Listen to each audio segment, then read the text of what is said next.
Menyambut bulan suci Ramadan, pemerintah Kabupaten Pidi meringankan beban masyarakat miskin ekstrim dengan menyalurkan daging megang. Dari target 100 ekor sapi, saat ini pemerintah daerah setempat sudah berhasil mengcover sebanyak 26 ekor sapi untuk disembelih. Paket bantuan daging sapi nantinya disalurkan kepada masyarakat miskin yang kesulitan ekonomi tersebar di 23 kecamatan di wilayah Pidi. Penyaluran bantuan daging sapi ini merupakan program perdana pemerintah Pidi yang digagas oleh penjabat Bupati Pidi Wahyudi Adi Siswanto. Selain bentuk kepedulian sosial menyambut Ramadan, bantuan daging itu juga untuk minimalisir masyarakat yang meminta sumbangan saat hari megang di Pidi. Menurut Wahyudi, ada 11 kecamatan yang jauh dari kota Sigli dikirimkan sapi untuk disembelih di tempat masing-masing. Sementara 12 kecamatan lainnya, proses pemotongan sapi dipusatkan di halaman Masjid Al-Falah Kota Sigli yang sedang dalam pembangunan.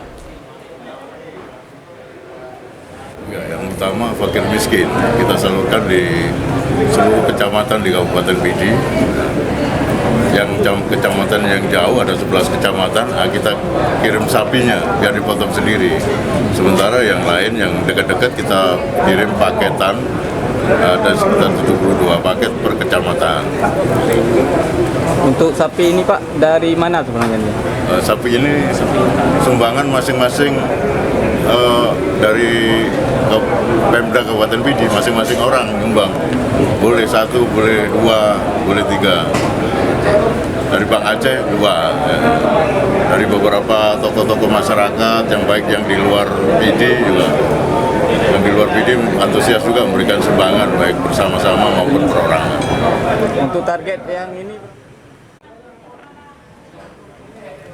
Wahyudi menjelaskan bantuan daging sapi merupakan hasil sumbangan dari berbagai donatur, baik dari SKPKPD, instansi non-pemerintah, bantuan perorangan hingga para politisi partai politik.